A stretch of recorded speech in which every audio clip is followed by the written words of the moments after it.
اعوذ باللہ من الشیطان الرجیم، بسم اللہ الرحمن الرحیم۔ آج ہم آپ کو جنت میں بہت زیادہ محل بنانے کا نبوی نسخہ بتائیں گے۔ حضرت سعید بن مسیب رضی اللہ تعالیٰ عنہ نقل کرتے ہیں کہ رسول اللہ صلی اللہ علیہ وآلہ وسلم نے ارشاد فرمایا کہ جو شخص سورہ اخلاص یعنی قل هو اللہ احد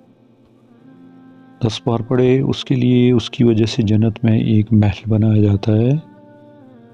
اور جو شخص اس کو 20 مرتبہ پڑھے اس کے لیے اس کی وجہ سے 2 محل بنائے جاتے ہیں، اور جو شخص اس کو 30 مرتبہ پڑھے اس کے لیے جنت میں 3 محل بنائے جاتے ہیں۔ حضور صلی اللہ علیہ وآلہ وسلم کی یہ بشارت سن کر حضرت عمر بن خطاب رضی اللہ تعالیٰ عنہ کہنے لگے کہ خدا کی قسم، اے اللہ کے رسول، پھر ہم جنت میں اپنے بہت زیادہ محل بنا لیں گے۔ رسول اللہ صلی اللہ علیہ وآلہ وسلم نے ارشاد فرمایا،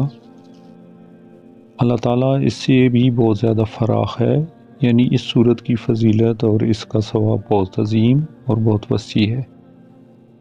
لہٰذا اس بشارت پر تعجب نہ کرو بلکہ اس کے حصول کی کوشش کرو۔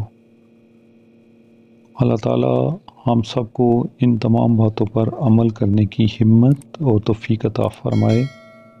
آمین ثم آمین، وما علینا الا البلاغ المبین۔